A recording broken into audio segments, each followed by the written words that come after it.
왜 쑥스러워하죠? 안녕하세요. 안녕하세요. 잘 지내셨어요? 잘 지냈습니다. 잘 지냈습니다. 그래요? 방금까지 잘 안 지낸 얘기를 하는데 그거 오프 더 레코드 아니었나요? 지금 목소리 들으면 다 알 것 같은데요. 맞아요, 여러분. 그럼 선생님은 잘 지내셨나요? 네, 저는 너무 건강하게 제가 잘 잠을 못 자는 것 같은데 제가 제일 건강한 것 같은데 선생님은 자기 관리를 잘하세요. 여기서 제일 안 건강한 사람은 열매 선생님이신 걸로. 맞습니다. 딩동댕 관리해야 인정합니다. 됩니다. 여름에 걸린 감기가 아직도 안 나서 겨울이 되겠어요. 왜 그럴까요? 감기가 날 너무 좋아하네. 이러다가 1년 내내 안 떨어지겠어요. 그럼 병원에 입원해야 돼요. 그럼요. 네, 자기 관리 열심히 하시고 다들 독감, 폐렴, 감기 네 조심하시길 바랍니다. 진짜 안 그래도 대본을 쓰면서 여기에 요즘 건강 어떠세요를 물어봤는데 아까 만나서부터 아픈 얘기를 하시는 거예요. 그래서 뭐지? 어떻게 이 내용에 딱 맞게 안 아프고 온 사람과 아프고 온 사람이 게 적절하게 있는 것인가. 맞아, 저희 참 연이 깊죠. 그런 것 같습니다. 준비성이 철저합니다. 네, 여기 들으시는 청취자분들도 모두 환절기에 건강하게 보내시길 바라면서 지금 벌써 이제 낙엽이 막 떨어지고 오늘은 또 뭐 태풍주의보 같은 게 있어서 바람이 더 많이 불기도 해요. 네, 이렇게 지금 뭐 선생님께서 뭐 감기가 있다, 뭐 몸이 안 좋다, 피곤하다 이제 이런 게 있는 것처럼 몸에 감기가 드는 것처럼 마음에 감기가 드는 경우도 실은 빈번하죠. 네. 다만 이제 타인에게 내색하지 않고 살아가고 있기 때문에 잘 모르는 거지만 그 마음의 감기가 드는 게 조금 유난히 계절별로 봄, 여름, 가을, 겨울 중에 있는 계절이 있죠. 어느 그렇죠, 계절이죠? 가을이죠. 네, 가을 탄다고 하죠. 맞아요. 바로 지금이네요. 어떠세요? 요즘 마음은 또 어떠신가요, 열매 선생님? 이게 몸 말고 마음에도 감기가 찾아온 것 같긴 합니다. 네, 왜냐하면 가을 탄다는 말처럼 작은 거 하나에 또 예민해지고 우울해지고 괜히 이 창문 밖을 바라보며 센치해지고 싶은 이 기분. 저만 그런 거 아닐 거예요. 모두가 그럴 거예요 아마. 네, 선생님은 어떠세요? 저도 요즘 이유 없이 괜히 불안한 것 같기도 하고 한 번씩은 그냥 누워있다가 괜히 눈물이 나고. 어머야. 그 정도인가요? 원래 가을엔 다들 그러시는 거 아닌가요? 선생님 안 그러세요? 눈물이 갑자기 난다고요? 그냥 한번 눈 옆으로 이렇게 쓱 흐르는 눈물 있잖아요. 진짜. 되게 근데 이렇게 줄줄 흘리지 않아요. 그냥 눈이 시려워서 그런 걸 수도 있어요. 한숨을 하셨나? 감수성이 아주 풍부하시네요.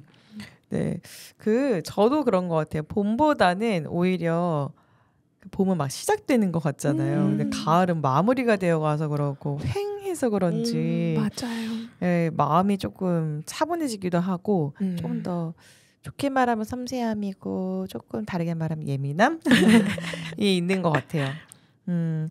그래서 오늘 이 계절과 또 우리의 그 마음의 상태를 생각하면서 오늘 음으로부터 중에 마음으로부터를 진행하는 책 속에서 찾는 의미 있는 이야기는 레몬 심리 저자의 기분이 태도가 되지 않게입니다.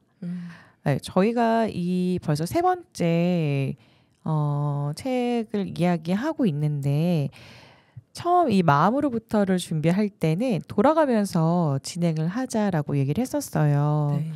그런데 그 처음으로부터와 저희가 물음과 들음으로부터를 이제 함께 병행하게 되면서 마음으로부터는 이제 제가 주로 진행을 하고 두 선생님께서 청취자 입장에서 얘기도 해주시고 대답도 하고 또는 질문도 하시는 이러한 이제 폼으로 전환해서 진행하려고 하니 들어주시는 분들도 이 점 양해해 주시면 좋겠습니다.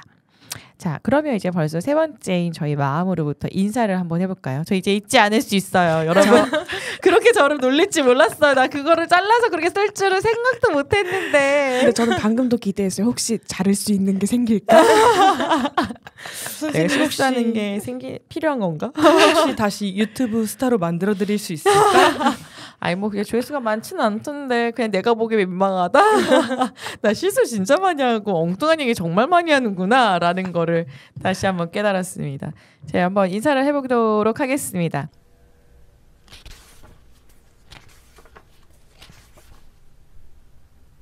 책 속에서 찾는 의미 있는 이야기. 네. 네, 다시 한번 반갑습니다, 여러분. 오늘 그 아까 잠깐 얘기했지만 이 책의 저자가 레몬 심리라고 되어 있어요. 그 레몬 심리라는 저자도 레몬 심리는 좀 생소한데 책 제목 혹시 들어보신 적 있나요? 기분이 태도가 되지 않게. 많이 들어봤습니다. 많이 들어보셨고 선생님께서는? 저도 되게 좋아하는 말이에요. 그리고 되게 제가 저도 주의해야 한다라고 항상 생각하는 말이에요. 그 맞는 것 같아요. 그 기분이 태도가 되지 않게는 이렇게 이 책인데요. 이거 지금 리뉴얼돼서 책 표지가 굉장히 많아요. 네, 뭐 귀여운 캐릭터 있는 책 표지도 있고 한데 이 책의 제목이기도 하지만 그냥 우리가 일상적으로 얘기할 때 막 기분이 너무 안 좋은 분위기인 사람을 만나거나 하면 말은 하지 않더라도 기분이 너무 태도에 드러난다라고 생각할 때도 있고 또 친한 친구에게는 그렇게 얘기하기도 하고 제일 많이 하는 건 나 자신에게 그 얘기 가장 많이 하죠. 기분이 태도가 되지 않게. 근데 정말 어려운 것 같아요. 맞아요. 네. 평소에 이 생각 자주 하시나요? 저는 정말 자주 해요. 저는 사실 기분이나 이런 게 좀 좋지 않으면 좀 티가 많이 나는 사람이라서 그걸 되게 주의해야 돼, 조심해야 돼 하면서 살아가지만 정말 어렵더라고요. 그렇죠. 저도 역시 기분이 태도가 되지 말아야겠다라는 거는 고등학생 때부터 그리고 지금까지 생각은 갖고 있어요. 왜냐하면 고등학생 때는 친구가 너무 티를 너무 많이 내가지고 매일 눈치를 봤던 것 같아요. 친구가 지금 뭐 나에게 속상한 일이 있나 이런 것 때문에도 물론 저도 기분이 태도가 되는 경우가 많지만 그래서 이 책이 나오고 나서 서점을 지나갈 때 하고 한번 들여다볼까? 라는 생각은 하면서 기억 속의 책장에 집어 넣었는데요. 지난주에 이어서 이번에도 지난주는 서랍에 넣으셨고 이번 주는 책장에 넣으셨대요. 네. 다음엔 어느 수납장이 나올지. 그래서 준 선생님께 너무 감사합니다. 제 기억 속에 있는 이 책을 꺼내주셔서. 제가 정말 탁월한 선택을 한 것 같습니다. 맞아요. 네, 이 기분이 태도가 되지 않게는 실은 저자라고 나와 있는 레몬 심리가 사람 이름은 아니고요. 중국의 한 플랫폼이에요. 중국의 대표적인 심리 상담 플랫폼으로 전문가에게 손쉽게 상담을 받을 수 있는 창구로 유명해졌다고 합니다. 모바일 앱을 통해서 전문가 상담, 심리학 강연, 심리 테스트 등 다양한 채널을 제공해서 심리 상담 진입 장벽을 획기적으로 낮췄다라는 평을 듣는 플랫폼이라고 하고 현재까지가 아마 출판 연도인 것 같은데 500만 명이 이 레몬 심리라는 플랫폼을 이용을 했대요.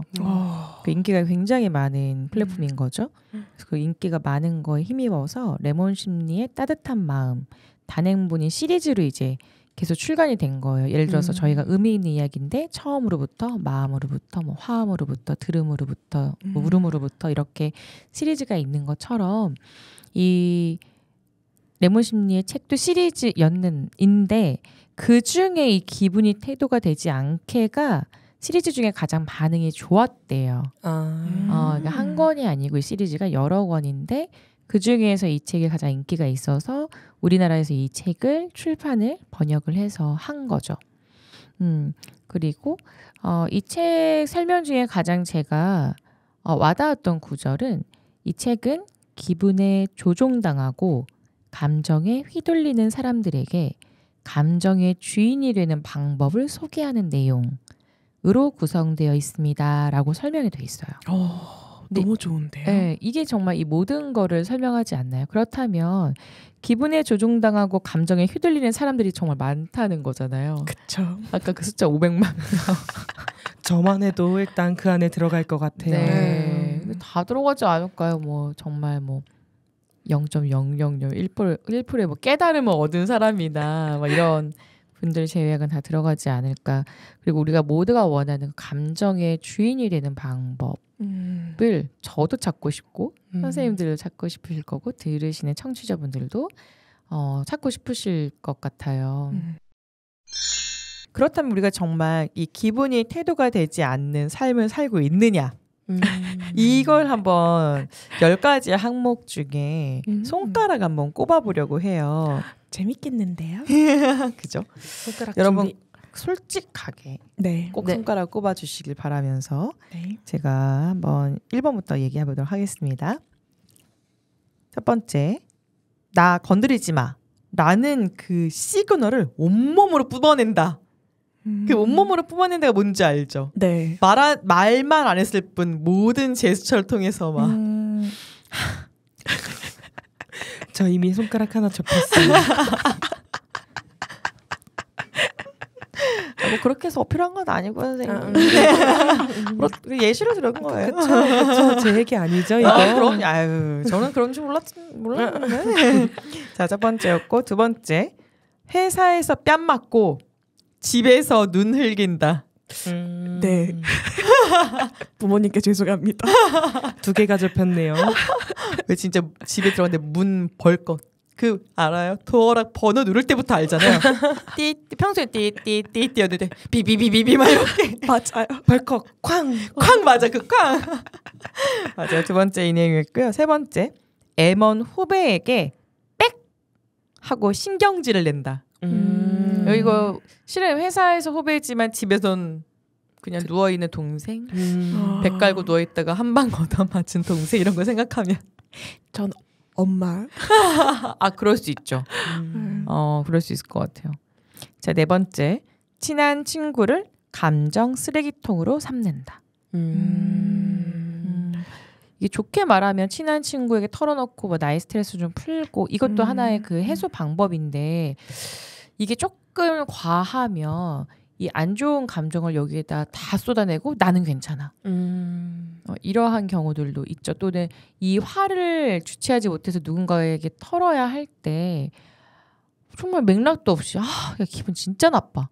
걔는 뭐야? 근데 듣는 사람은 진짜 아무것도 몰라. 얘는 뭐라는 걸까? 이 감정 나에게 또 왜 말하지? 뭐 이렇게 느끼는 그런 것들을 예를 들 수 있을 것 같아요. 다섯 번째, 입을 닫아버리고 인사를 안 받는다. 인사 정도는 받습니다. 네, 저도 인사 정도는 받는 것 같아요. 진짜요? 저는 반대의 경험이 있어요. 네, 한 10년 인사하는데 안 받더라고요. 진짜요? 대박이죠. 근데 저는 그 10년 동안 인사한 나 기특해했어. 나 10년 동안 인사했어. 정말 대단하세요. 지금 받아요. 받으세요. 네, 저보다 어른이기 때문에 네, 받으시는데 그 인사를 안 받는다는 건 그래서 제가 잘 거의 아니면 전혀 하지 않는 행동 중에 하나입니다.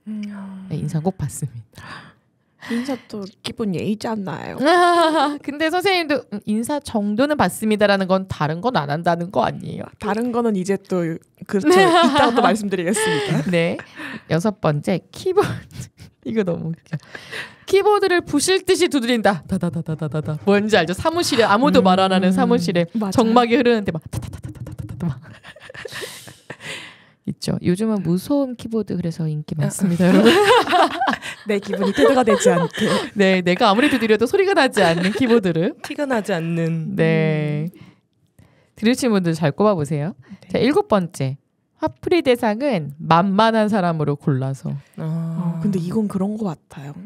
생각해보면. 저도 부정하기 어려운 것 같아요. 네. 네. 여덟 번째. 내 잘못을 지적한 사람에게는 차갑게 대꾸한다. 그쵸. 이럴 때 많죠. 네.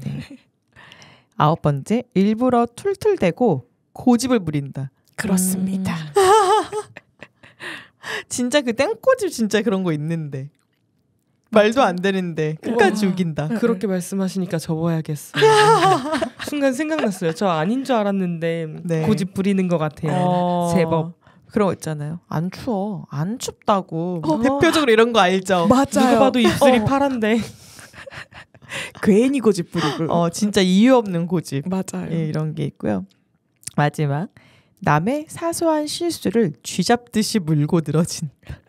그럴 때가 있었던 것 같습니다. 네, 저도 종종. 몇 개세요? 저 6개요. 저 7개나 되네요. 와. 10개 중에 7개네요.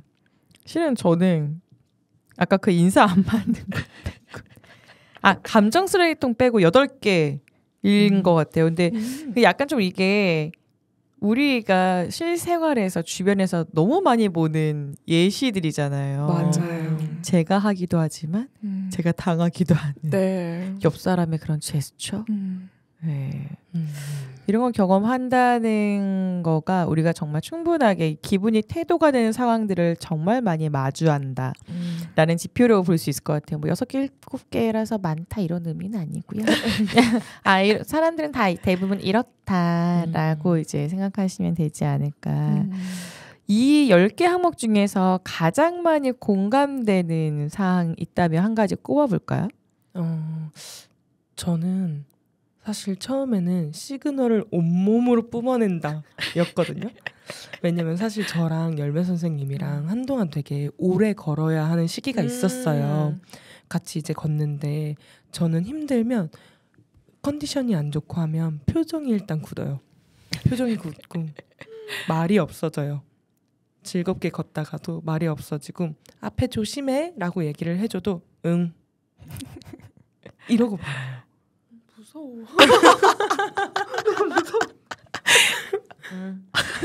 그래도 대답은 했어요. 그거잖아. 그래도 인사는 받는 거. 맞아요. 근데 그 대답하는 거 너무 무서웠을 것 같은데. 네, 그래서 나중에 시간 지나고 말했어요. 사실 처음에는 대답도 안 했던 것 같아요. 맞아요. 네, 맞네요. 생각해보니까 처음에는 앞에 조심해 라고 말했는데 대답도 하지 않았어요. 그러고 조금 있다가 대답을 했어야 되는데 고맙다고 말을 했어야 되는데 이러고 이거를 10분 넘게 생각하다가 사실 있잖아 아까 미안해 라고 얘기를 했었답니다. 근데 지금 이거를 다시 이제 마지막에 남의 사소한 실수를 쥐잡듯이 물고 늘어진다 이거를 보고 약간 다시 반성하게 된 게 오빠가 있다고 말씀드렸잖아요. 네. 집안에서 꼭 이런 일들이 있더라고요. 제가 하는 건 괜찮은데 오빠가 하는 건 꼭 그렇게 잘못이 되게 커 보이고 똑같은 행동이어도 왜 저렇게 행동하는지 모르겠고 꼭 뭐라고 한마디를 하게 되더라고요. 약간 내로남불이라고 할까요? 너무 공감돼. 그쵸. 네. 저도. 그런 것들이 있습니다. 저 질문이 있습니다. 네. 아까 그 선생님과 오래 걸을 당시에 네네. 그 열매 선생님의 심정은 어땠을지 너무 궁금해요. 근데 이때 선생님께서 잠깐 얘기를 안 한 게 있어요. 제가 그렇게 앞에 조심해 하고 나서 아무런 대답이 없어서 저는 종종 포근 선생님께 대답을 안 하시면 내 얘기 들었어? 라고 되물어봐요. 그럼 그때서야 이제 응 이라고 하면 저도 기분이 나쁘잖아요. 그러면은 먼저 걸어갔어요. 우리 좀 떨어져야겠다. 저 앞서 걸어가시더라고요. 네. 그래서 또 다시 반성하고 내가 실수했군. 복수는 나의 것. 그런 것 같아. 근데 뭐 그 정도 제스처는 이게 취할 수 있다고 해야 되는지 모르겠지만 취해야 나도 좀 이걸 털어내고 그 받는 사람도 어쨌든 저걸 내가 감내하고 있으니까 좀 덜 미안한 거 아닐까? 상쇄되는 행동 아닐까요? 네. 그 내가 잘못해서 만약 1을 줬어. 잘못을 1을 줬는데 저 사람이 500을 먼저 걸으면서 털어버렸어. 그럼 내가 500만 미안하면 되잖아. 약간 그러한 행동의 주고받음이 아닌가. 저는 그 밑줄을 쳐놨어요. 어머 이거 내 얘긴데? 하고 제가 아까 인사 정도는 받아요 라고 했잖아요. 그거 말고는 좀 여기 8번 9번이 내 잘못을 지적한 사람에게는 차갑게 대꾸한다. 그리고 9번 일부러 툴툴대고 고집을 부린다 인데 인사는 받되 조금 차가워져요. 저도. 네. 그리고 또 일부러 툴툴대고 아까 이야기했던 것처럼 추운데 이거 잠바를 안 입으면 나만 손해인 건데 이 사람은 날 챙겨주는 건데도 불구하고 그냥 괜찮아. 그리고 괜찮아 또 평소라면 아니야 괜찮아 나 진짜 안 추워 이럴 텐데 그 순간은 아니야 괜찮아 진짜 괜찮다고 이렇게 말을 하게 되는 것 같아요. 저희 둘 다 조금 무섭네요. 근데 이제 안 그래요. 나이가 좀 들고 이건 다 과거에. 요즘은 또 나이를 이렇게 먹고 어른인데 조심하려고 하죠. 대표적으로 이 두 분이 얘기하시는 와중에 드는 생각은 가족들이 그러잖아요. 서로 사과는 안 하고 그냥 혼자 밥 차려서 먹고 막 이런 거. 혼자 먼저 걸어가는 게 약간 그런 거잖아요. 같이 다 뻔히 방에 있는데 또는 소파 앉아 있는데 혼자 막 밥 차려서 먹어. 맞아요. 뭐야? 근데 이미 사전에 내가 잘못했으니까 할 말은 없어요. 왜 그런 것들이라든지 가족 말고 대표적으로 또 많은 관계 중에 하나가 뭐가 있을까요? 이러한 관계. 동료일까요? 아유 동료한테 흥 이러진 않지. 맞아요. 안 보고 말지 뭐 이런. 친구일까요? 친구 중에 되게 딥한 관계가 있답니다, 여러분. 두 분은 이제 뭐 오래 보셔가지고 그럴 수 있는데 보통 연인 사이에 전혀 생각하지 못하고 있었어요. 아니 여러분 왜 연애를 안 해서 그래요. 머리가 아파. 여러분 20대 왜 연애 안 하는 거죠? 모르겠어요. 뭐지? 내 마음에 여유가 없나? 라는 생각도 하고요. 네, 그 연인 사이에 항상 문제는 내가 몇 번 참았는데 이 사람의 불쾌한 행동을 예를 들어서 똑같이 길을 걷고 있다가 뭐 앞에 조심해 했는데 남자친구가 대꾸도 안 하고 휴대폰만 하고 있었어요. 다시 물어. 내 말 들었어? 그래. 오늘 좋은 날이니까 한번 참는다. 이러고 이제 식당을 갔어. 딱 갔는데 뭐 먹을래? 가만히 있어. 골랐어? 아 그래. 2번 참았어. 그죠? 3번째. 그리고 나서 이제 카페를 갔다고 칩시다. 카페를 갔는데 나 이거 먹을래 라고 이제 기분 좋게 얘기했어. 근데 왜? 이러면 이제 거기서부터 이제 길에서 싸우는 연인 보신 적 없나요? 봤습니다. 그죠? 이게 시작이 되는 봤죠. 거예요. 참지 못하지. 이제 너는 오늘 만났을 때부터 휴대폰만 잡고 있더니 이런 거. 근데 너무 신기한 거는 이런 거 지나가면 보면 되게 꿀잼이거든요. 맞아요. 연인 싸움. 너무 궁금해. 쟤네 왜 싸우는 거야? 괜히 카페에서 싸우고 있으면 카페에서 알바생이 노랫소리도 줄여주고 귀가 저쪽으로 크게 열리잖아요. 다들 거기에 집중한다고요. 맞아요. 노랫소리 왜 줄여줘? 다들 궁금하잖아요. 들으라고. 알바생도 궁금한 거예요. 다행인 건 카페에서 싸운 적 없고 길에서 싸운 적 없어. 너무 다행입니다. 근데 그거는 못하지시긴 한데 그 왜 그런지는 너무 와닿는 것 같아요. 네. 보통 이렇게 남자친구나 여자친구가 굉장히 밀접한 사이잖아요. 네. 근데 두 분처럼 이제 뭐 정말 오래 본 사이일 수도 있고 또는 급격하게 가까워지는 사이이기 때문에 더 상처받거나 더 그러한 감정의 전이가 쉽게 이루어지는 것 같아요. 표정 하나, 제스처 하나, 음성, 억양에 다 민감하게 반응을 하잖아요. 그렇죠. 두 분의 경험은 재밌게 잘 들었어요. 네. 근데 이렇게 우리에게 기분이라는 거, 뭐 짜증이든 서운함이든 그렇잖아요. 약간 서운한 거였고, 맞아요. 기분 상함 이런 것들이 실은 태도랑은 좀 별개인 거잖아요. 이게 기분이라는 건 좀 저절로 생기는 감정이라고 하면 태도는 내가 선택할 수 있는 거죠. 예를 들면은 똑같이 물을 엎었어요. 그러면은 10명이면 10명 다 같은 반응일까요? 아니죠. 네. 그러니까 같은 그 상황에 벌어진다 하더라도 태도는 거기에 나오는 이제 반응들은 다 다를 수 있다라는 걸 생각하면 정말 태도는 내가 선택할 수 있는 건데 진짜 안 되는구나. 네, 그러면서 그래 기분과 태도는 다른 건데 지난번 저희가 잠깐 얘기했듯이 기분, 그 감정과 나의 행위와 자꾸 연결짓게 되는 것들이 불가피한 것도 있지만 불가피한 걸 알면서도 어려워서 못하는 것도 있는 것 같아요. 그래서 이제 저희가 이제 내용을 살펴볼 건데 그 내용의 첫 번째 주제가 기분과 태도, 즉 감정과 책임에 관한 이야기입니다. 네, 이 책이 총 5장으로 되어 있는데 첫 번째 장의 제목이 이 기분이 태도가 되지 않게예요. 네. 네, 그 중에서 그 내용 중에서 제가 가장 눈에 띈 문장이 있는데 다른 사람은 당신의 기분을 모르고 지나갈 권리가 있다.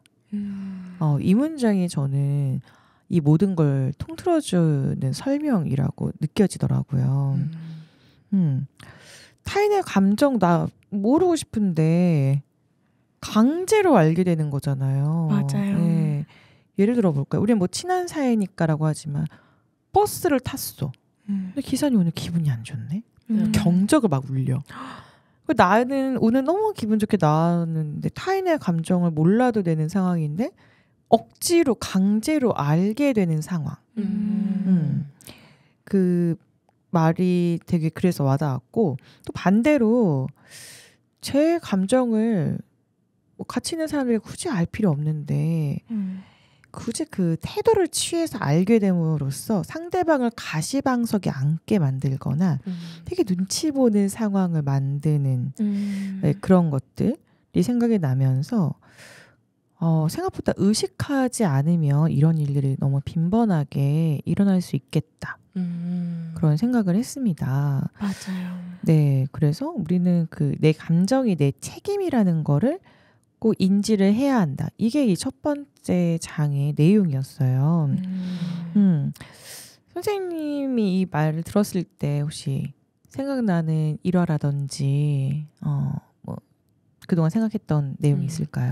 저는 사실 다른 사람의 내 기분을 모르고 지나갈 권리가 있다 이 얘기를 듣고 생각났던 게 뭐 요즘 친구들이나 이렇게 있을 때 같은 무리에 있는 친구들 중에 A는 B를 싫어해요. 근데 그거를 막 계속 티를 내고 저희 앞에서 얘기를 하고 막 이러는 거예요. 근데 그걸 듣고 있다 보면 뭔가 B는 너무 이래서 별로고 저래서 별로고 이런 얘기를 듣고 있다 보면 아 그런가? 진짜 그런가? 아 근데 왜 저렇게 계속 남의 나쁜 말을 계속 나한테 전하지? 나는 B를 좋게 생각하고 싶은데 왜 계속 안 좋은 얘기들을 내 귀에 들리게 해서 나까지 B에 대한 기분이 상하게 하지? 약간 이런 생각이 들었던 적이 있는 것 같아요. 저는 아까 초반에 말씀드렸던 것처럼 고등학생 때 되게 기분 파인 친구가 있었어요. 그래서 그 친구는 아침에 기분이 안 좋으면 하루 종일 좀 많이 다운되어 있거나 저희가 뭐 장난을 치거나 이야기를 해도 크게 반응을 하지 않고 그럼 여기 나온 말처럼 가시방석에 앉아있는 듯한 느낌을 굉장히 많이 받았어요. 근데 그거는 그 친구도 이제 어른이 돼서 이젠 안 그러고요. 근데 요즘도 저희 주변에 그리고 저 역시도 그렇게 기분을 태도로 표현하는 순간 그 순간 저도 어떻게 해야 될지 모르겠고 내가 여기서 무슨 말을 해야 될지 가시방석 또는 안절부절 못하게 되는 것 같아요. 이 사람의 기분을 내가 어떻게 해줄 수도 있는 것도 아닌데도 불구하고 그렇습니다.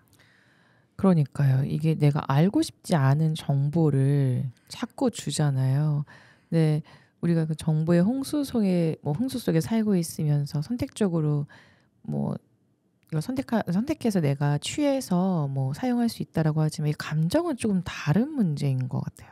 특히 가까이 있는 사람의 감정은 그냥 모른 척 할 수가 없잖아요. 그렇죠. 그래서 타인에 의해서 이렇게 내 권리가 무시당하는데 한편으로 생각하면 아 내가 타인에게 그런 경우들이 있을 수 있겠다 또는 있었겠다 많았나 뭐 이런 생각이 좀 드는 문장이라서 제가 이 첫 번째 장에서의 가장 중요한 문장으로 꼽았고 여기서 이제 이러한 권리만 얘기하는 게 아니라 그러면 어떻게 우리가 살아가면서 기분이 태도가 되지 않게 살아갈 수 있는 것인가에 대한 방법을 몇 가지 이제 제시를 하긴 하는데 여기서 가장 중요하게 얘기하는 거는 체력이라고 해요. 근데 이게 아까도 얘기했지만 이 감정과 육체는 정말 떨어질 수가 없구나. 네, 그런 생각 많이 들고 너무 당연하니까 이게 뭐 반박할 게 없는 거예요. 보통 아까 뭐 기분이 다운돼 보여서 이런 게 처음 만났을 때도 그랬지만 선생님 컨디션 어때요? 라고 물어보잖아요. 맞아요. 너 기분이 어때라고 물어보진 않지만 뭐 안 좋아 보이는데 목소리가 안 좋아 보이는데 뭐 컨디션 안 좋아요? 라든지 뭐 어디 아파요? 이런 질문 많이 하잖아요. 네. 이거를 잘 생각해 보면은 너 기분 별로야? 를 맞아. 물어볼 수 없어서 얘기하는 건가? 저는 이 문장에서 좀 그런 생각 들었어요. 근데 진짜 말씀하신 것처럼 기분이 어때? 라고 얘기를 한다면 그거에 솔직하게 말하기가 또 어렵거든요. 나 지금 기분이 좋지 않아. 나 지금 너한테 좀 속상해. 이런 거를 제 입으로 말하기가 좀 그런데 컨디션 어때? 라는 물음에는 좋지 않아 라고 유추가 가능한 것 같아요. 컨디션을 통해서 이 사람의 기분이 컨디션이 좋지 않아. 그래서 나 좀 힘들어하는 중이니까 이해해줘 라는 뉘앙스일 수도 있을 것 같아요. 맞아요. 그렇게 좀 배려하는 마음에서 물어보는 걸 수도 있고 배려해줘 라고 얘기하는 게 나의 그 몸 상태에 대한 얘기일 수 있겠죠. 여기에서 알면 너무 다행인데 기분이 진짜 별로야. 이유를 잘 모르겠어. 그랬을 때 해볼 수 있는 질문을 3가지 말이 있는데요. 밥은 먹었어? 밥이 나오고요. 2번째는 요즘 잠 제대로 자니? 잠에 관련된 거. 또 마지막은 운동은 좀 하고 있니? 뭐 이런 질문 3가지가 나와요. 근데 이거 생각해보면은 기분에 관련된 거가 이제 체력과 관련돼서인데 체력과 관련된 거를 보니까 뭐 밥, 잠, 운동 이거잖아요. 네. 이 기본적인 게 유지가 안 되면 우리의 체력이 유지가 안 되고 체력이 유지가 안 되면 기분이 유지가 안 되니까 이 모든 게 다 연결돼 있구나. 뭐 그런 생각이 좀 많이 들었고 그래서 여기에서 나오는 것도 저희가 이제 느끼는 것도 마찬가지긴 하지만 몸 상태가 안 좋을 때 중요한 일을 결정하지 말아라. 네, 기분에 의해서 그냥 결정하는 경우들이 많기 때문에 조심해야 된다.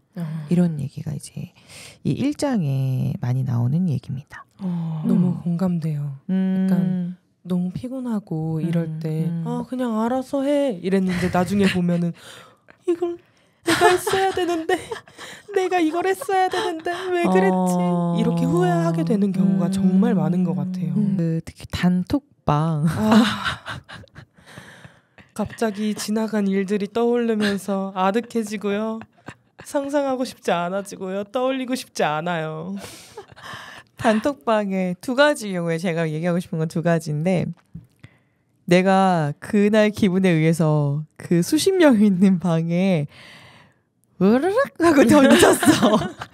이 모든 사람들에게 나의 그 감정 상태를 오픈하게 된 거잖아요. 그것과 또는 내가 너무 피곤하고 체력적으로 컨디션이 안 좋으니까 감정도 너무 아무것도 하고 싶지 않아. 이런 감정이 들었을 때 다 보고 넘겼는데 딱 선생님 말씀 똑같아요. 이게 뭐야? 이때 이런 결정을 했었어야 됐어? 내가 했어야 되는데 이런 경우들. 그래서 그 사람과 사람이 대면했을 때뿐 아니라 이 메시지나 이제 뭐랄까 SNS 상에서 또 많이 이루어지는 것 같아요. 맞아요. 특히 인스타? 갑자기 감성에 젖어서 이상한 프로필 메시지를 올려놓거나 이상한 프로필 사진을 올려놓거나 주의해야겠어요. 맞아요. 항상 조심하죠. 혹시 이 노래를 내가 프로필 뮤직으로 삼았을 때 다른 사람들이 나를 뭐라고 생각할까를 꼭 한 번씩은 생각해요. 왜 이불킥이 그런 거잖아. 맞아요. 흑역사. 진짜. 맞아요. 전형적으로 이불킥과 흑역사는 내가 내 자신의 감정을 드러냈을 때 너무 숨고 싶고 창피하고 뭐 이렇게 되는 거잖아요. 맞아요. 네, 그것 또한 실은 마찬가지. 내가 기분이 좋던 너무 좋아서 막 하거나 또는 너무 우울하거나 상처받았거나 기분 상해서 나의 화를 분출하고 싶거나 했을 때 이걸 태도로 타인에게 제시를 하고 나서 결국 후회하는 건 나 자신. 이러한 루트를 벗어날 수 없는 것 같습니다. 맞아요. 네. 다음 내용이 이제 이어지는 거는 이렇게 기분과 태도의 연관성에 나오는 키워드가 하나 또 있어요. 바로 자아 정체성입니다. 그 자아 정체성이란 개인이 자신의 경험을 바탕으로 내가 누구인가를 스스로 되돌아보는 것. 혹시 이해되시나요? 그동안 내가 누구인지 찾아가는 자아 정체성은 딱 단어가 인지가 되잖아요. 네. 자아, 내 네. 안에 있는 내가 나에 대해서 정체성, 나 누구인지를 찾는 게 내 자신의 경험을 바탕으로 내가 누구인가를 스스로 되돌아봤을 때 아, 나 이런 사람이지 라고 이제 생각할 수 있는 게 자아 정체성인데 이 자아 정체성을 제대로 또는 바르게 잘 확립했느냐 이거에 대한 얘기가 나와요. 여기 예시로 나오는 이제 K라는 사람이 있는데 이 K라는 사람이 어렸을 때부터 부모님과 선생님의 관심을 듬뿍 받은 사람이에요. 우리가 봤을 때는 굉장히 모범적이고 긍정적인 학생인 거죠. 부모님과 선생님에게 인정을 받는다는 거는. 이렇게 쭉 컸어요. K가 쭉 커서 이제 사회에 나갔단 말이에요. 사회에 나가서 사회에서는 부모님과 선생님처럼 그렇게 인정을 받지 못해요. 사람마다 다를 수 있잖아요. 상사가 보는 각도와 또는 이 사람이 맡고 있는 업무가 그전에 학생의 롤에서 또 직장인의 롤로 바뀐 거니까 인정받지 못하는 부분도 있겠죠. 또는 배워가는 시기일 수도 있겠죠. 근데 이렇게 인정을 받지 못하니까 K는 어떻게 됐느냐. 와르르 무너집니다. 와르르 무너져 버려서 결국 이러한 케이스들이 실은 굉장히 많죠. 특히 모범생일수록. 그렇죠. 네. 어디서 본 글인데 요즘 아이들은 시험지에 빗금을 안 친대요. 빗금을 치면 너무 속상하다고 운다는 거예요. 그래서 별표를 쳐줬는데 별표를 치는 것도 너무 속상하다 그래서 틀린 문제는 체크를 하지 않고 맞은 문제에만 동그라미를 해주고 그 문제를 다시 풀어오면 그때서야 맞았다고 동그라미를 해준대요.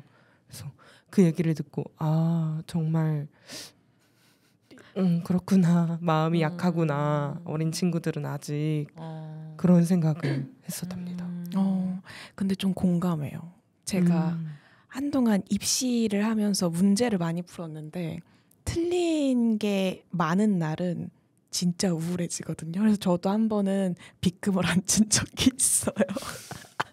나는 동그라미만 칠래 하고. 그렇죠. 나의 그 실패하는 과정을 바라보는 게 어려운 거죠. 이 위의 설명과 비슷하면서도 실은 미묘하게 조금 다른 것 같긴 해요. 어쨌든 스스로 지금 받아들이시는 거니까. 근데 이 K라는 사람은 내가 판단한 내가 없잖아요. 부모님과 선생님이 그동안 판단해준 나의 모습이 내 본질인 것 같은 나의 자아 정체성이었는데 그게 핑크색이었다고 칩시다. 네. 핑크색이었는데 사회에 나갔더니 파란색을 주네? 난 핑크색이었는데. 이러한 개념인 것 같다는 생각이 조금 들기는 해요. 비슷하지만 조금 선생님들이 조금 더 성장한 모습인 것 같아요. 그 아이의 단적인 예에서. 이 K는 스스로가 이해한 본인, 나는 없는 거예요. 그동안 타인에게서 평가받았던 나, 본인, 그 스스로의 모습이 나인 거라고 생각하고 난 핑크색이야 하고 살아갔던 거죠. 그래서 보면은 평생 직장인이 되기 전까지는 너 핑크색이야, 너무 예쁘다, 좋은 핑크색을 가졌네. 좋은 핑크색을 색칠했네. 이 평가에 의해서 지금까지 자라온 거잖아요. 그렇죠. 그래서 나는 좋은 핑크색이구나. 난 좋은 발을 바꾸자면 나 좋은 사람이구나. 착한 아이네. 난 모범적인 사람이야. 라는 게 본인이 생각한 게 아니라 타인의 시선에서 타인이 말해준 것과 평가해준 거에 의해서 나는 이런 사람이지 라고 생각을 하게 된 K는 그랬기 때문에 나는 이제껏 내가 이런 줄 알았는데 뭐야? 나 핑크색인 줄 알았는데 파란색이래. 그럼 어떻게 될까요? 무너지죠. 아까 말씀하신 맞아요. 것처럼. 부정하게 되고 나는 핑크색이 좋은 사람이라 생각하고 파란색은 나쁜 사람이라 생각하고 살았는데 나는 갑자기 파란색 사람이 됐네? 그럼 내가 평생 읽어놓은 이 좋은 사람이라는 건 내가 아닌가? 이러한 이제 정체성에 대한 혼란이 있게 되는 거죠. 그 두 분은 스스로 내가 이해하고 있는 나와의 모습과 남이 이해하고 있는 또는 말해주는 나의 모습에서 차이를 많이 느끼시나요? 아니면 비슷하구나 라고 느끼시나요? 저는 차이를 좀 느끼는 것 같긴 해요. 아까 말씀하신 것처럼 K도 어렸을 때 착하다라는 이야기를 많이 들었다고 했는데 저도 어렸을 때부터 뭐 지금까지도 착하다, 뭐 차분하다 이런 이야기를 많이 듣지만 그 속 안에 저는 좀 꼬여 있기도 하고요. 그리고 남들이 봤을 땐 되게 차분해 보여도 전 어렸을 때부터 제 감정이라든지 이런 거를 밖으로 잘 표현을 못했었어요. 좋아도 누군가가 너무 좋아도 제 기분이 좋아도 잘 표현을 못했었는데 그것 때문에 당황하거나 뭐 제가 아르바이트를 하다가 접시를 깬 적이 있었어요. 그 순간 제 속에서 난리가 났었거든요. 네. 모든 제 안 속에 있는 모든 열매들이 어떻게 이러고 돌아다니고 있는데 제 밖에서는 사장님 접시 깼어요. 죄송합니다. 라고만 이야기를 하는 거예요. 그래서 저 역시도 다른 사람이 바라보는 저와 제가 지금까지 저를 관찰하고 저를 돌이켜보면서 가졌던 정체성에서의 저는 좀 차이가 있죠. 저도 되게 차이가 있는 것 같아요. 저는 제 안에서는 저를 되게 좀 박하게 평가하고요. 바깥의 외부에서는 사람들은 그래도 저를 되게 좋게 얘기를 해주고 말을 해주는 것 같아요. 근데 들으면서 오히려 저는 K랑은 다르게 못 받아들이는 것 같아요. 그 칭찬이나 뭐 너 잘하고 있어 라는 응원이나 이런 것들을 못 받아들이고 잘하고 있다고? 거짓말, 거짓부렁. 나는 못하고 있어. 나는 잘하려고 노력은 하고 있지만 잘하지는 못하는 것 같아. 이러고 있는 것 같아요. 그래서 좀 스스로를 평가하기에 조금 낮춰보고 있다라는 의견이 있습니다. 이 타인이 얘기하는 나의 모습과 내가 생각하는 나의 모습에 그 이질감이 있잖아요. 네. 저 누구나 있을 것 같긴 한데 그 이질감에서 벗어날 수 있는 해결책을 여기서 좀 말을 해줘요. 그게 자정체성의 확립이라고 하는데 그 확립이란 단어가 어렵기는 하지만 내가 누구인지 스스로 인지하고 인식하는 게 정말 중요하다라는 거를 얘기를 하죠. 방금 말씀하신 것도 두 분이 타인이 외부에서 주는 나에 대한 정체성과 내가 가지고 있는 정체성이 좀 다르다라고 말씀하셨지만 그렇게 한편으로 생각해 보면 그래도 나의 정체성이 있구나라고 생각할 수 있는 거잖아요. 맞는지 틀리는지보다는 내가 갖고 있는지 없는지에 대해서 얘기하는 거니까. 그리고 그 정체성이 있어야 저 말이 맞을 수도 있겠다. 타인이 얘기해 주는 게 타인이 생각하는 게 뭐 이 부분은 같지만 이 부분은 좀 다르구나. 그러니까 좀 생각할 수 있는 여지가 있는데 아까 K 같은 경우는 100% 그냥 수용을 하는 상황인 거잖아요. 그래서 정말 내가 갖고 있는 나에 대한 정체성이 있어야 타인의 그런 평가나 발언에 대해서 좀 자유로워질 수 있다 오히려. 너 나한테 그렇게 말했지만 실은 난 그렇지 않은데. 야, 너 되게 얼렁뚱 막 뭐랄까 우당탕탕 되게 덤벙댄다. 그 앞에서야 그래 그렇게 보였구나 라고 얘기할 수 있겠죠. 실은 속으로 야 난 좀 그렇지 않은데 그렇게 보여줄 수 있겠다. 오늘 내가 뭐 실수한 것도 있고 또는 그 사람이 보는 기준에서 그 우당탕탕 하는 거잖아요. 사람마다 기준이 다르니까. 그러니까 정말 내 안에 나에 대한 정체성의 기준이 있어야 이게 흔들리지 않는다. 그래야 타인이 자신의 감정을 기분을 태도로 뿜어냈을 때 내 자아 정체성이 있어야 그거에 대해서 휘둘리지 않는다까지 연결이 되는 거라고 보시면 될 것 같아요. 혹시 네. 그럼 준 선생님은 네. 확립이 되셨나요? 그건 그렇다고 말할 수 있는 사람이 몇이나 될까요? 라는 생각이 드는 게 어제의 저와 오늘의 저가 같을까요? 다르죠. 네, 오늘의 저와 내일의 저는 또 달라지겠죠. 아까 말씀드렸듯이 내가 살아온 경험을 바탕으로 라는 거는 매 순간 지금 이 1초 전과 1초 후는 경험이 달라지잖아요. 그러니까 매일 바뀌는 그 정체성을 생각하자면 정체성이 뭐 확고하게 다 정립이 됐냐라고 하면 아니라고 대답할 것 같고 너의 정체성에 대해서 어느 정도 알고 있니? 라고 하면 100%는 모르겠지만 그래도 알고 있어 라고 얘기할 수 있을 것 같아요. 뭐 어느 면에서 얘기를 하는 게 좀 더 예시가야? 선생님이 아까 뭐 내 안에서는 시끄러운데 밖에서는 접시를 깼어요 라고 말할 수 있는 것 같이 지금은 많이 솔직해지려고 해서 좀 적은 것 같고요. 예를 들면 나는 너무 힘든데 괜찮아. 아직도 있긴 하거든요. 아직도 있는데 예를 들면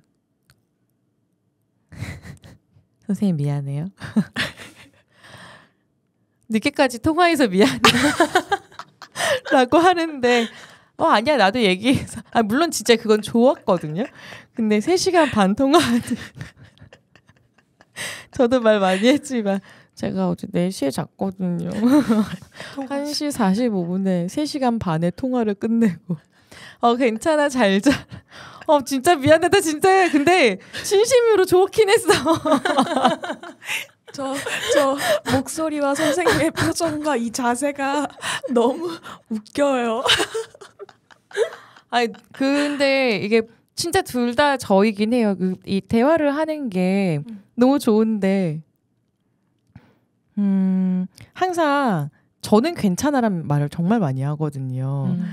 졸린데 피곤하지 씻지도 못했고 있지만 이 가치보다 이 가치가 더 중요하다 생각해서 이제 선택을 한 거니까 괜찮다고 말하지만 오늘 만나 여러분들이 피곤해 보이는데 괜찮으세요 했을 때 네 괜찮아요 한 거는 실은 속은 그래 너무 졸리긴 해 이런 마음과 좀 다르게 얘기할 수도 있는 거니까 뭐 그런 거죠. 제가 대부분 많이 내 안에 나와 그 타인에게 얘기하는 나와 가장 다른 정체성은 나랑 항상 괜찮은데 내면에선 그렇지 않은 나도 기대고 싶을 때 있고 힘들다 얘기하고 싶을 때 있는데 그렇지 않은 것처럼 보여지는 거죠. 타인은 항상 쟤는 괜찮은 애 다 할 수 있는 애 근데 나는 내 정체성은 실은 그렇지 않은데 뭐 이런 거일 수 있겠죠. 네.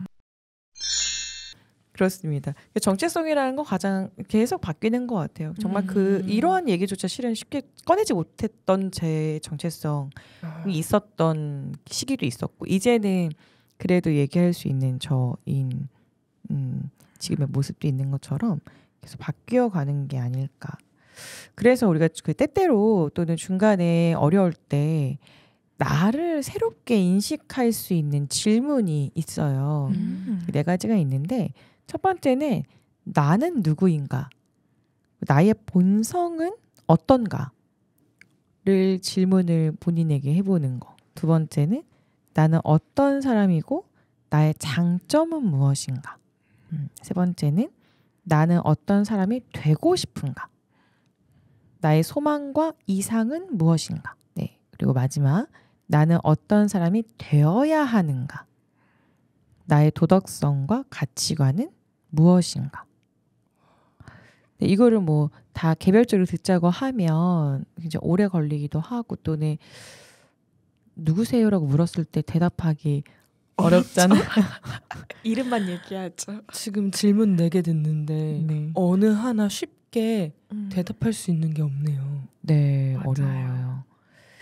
보통 깨달음이라든지 나 자신을 발견하는 뭐 명상이라든지 가면 가장 많이 하는 질문이 너 누구니?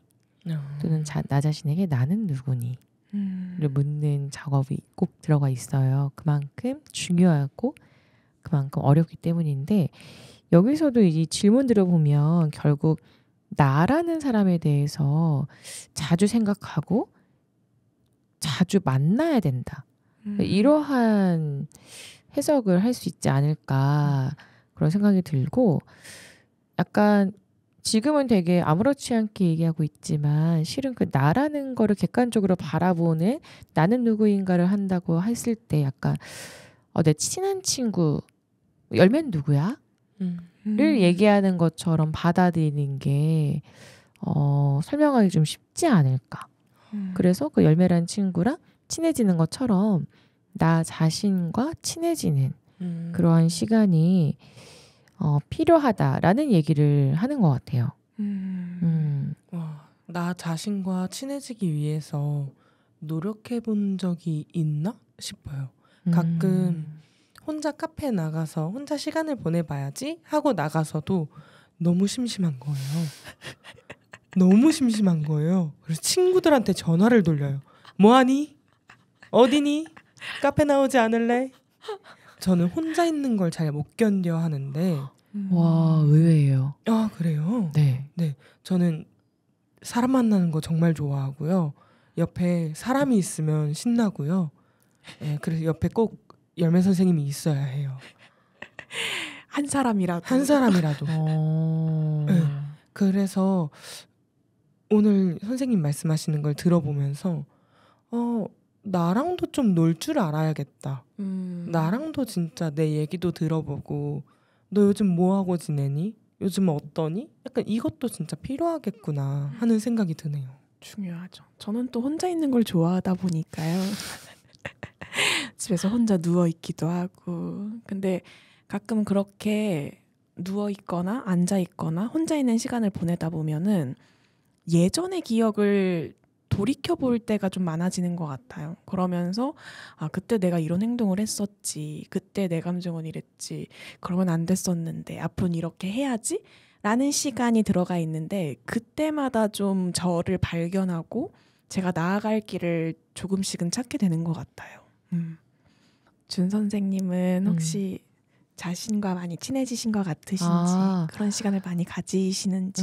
저는 나를 좀 찾고 싶다는 마음이 굉장히 커서 수련회, 템플스테이, 피정, 명상을 한동안 엄청 찾아다니고 책도 그 부분에 관련돼서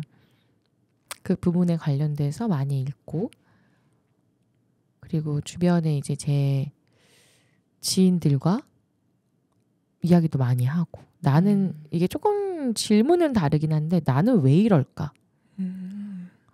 근데 결국 나잖아요. 내가 왜 이런지 알려면 내가 왜 그러한 행동을 했는지 생각을 했는지 말을 했는지 그러한 걸 찾으려면 결국 나를 알아야 내가 왜 이걸 했는지를 아는 거라서 그러한 생각과 경험이 구체적으로는 한 5, 6년 전부터 찾기 시작했는데 그 이전부터 그 부분 때문에 힘든 시기는 있었어요. 예를 들면 이 기분이 태도가 되지 않게가 저한테 하는 말일 수도 있는데 기분이 태도가 이미 됐어. 그 다음에 나는 왜 이러지를 그러고 싶지 않은데 난 이런 사람이고 싶지 않은데 나는 왜 계속 이러한 결과물이 나오는가 이거는 굉장히 오랫동안 생각했던 것 같아요. 구체적으로 해결을 해야겠다라고 액션을 취한 게 한 5, 6년 전인 거고 고민을 많이 했던 것 같아요. 네. 찾았냐라고 물어보면 그건 아까 말했듯이 정답은 모르겠어요. 만약 그때보다는 굉장히 많이 내려놓고 나에 대해서 그대로 받아들이려고 하고 인정하려고 하는데 그래도 부족하죠. 네, 오늘 기분이 태도가 되지 않게라는 주제를 가지고 자아 정체성 그리고 나에 대해서 이야기 나눠보았는데 어떠셨나요? 너무 즐거웠습니다. 이렇게 또 한 번 저에 대해서 생각을 할 수 있는 기회가 있다니. 네.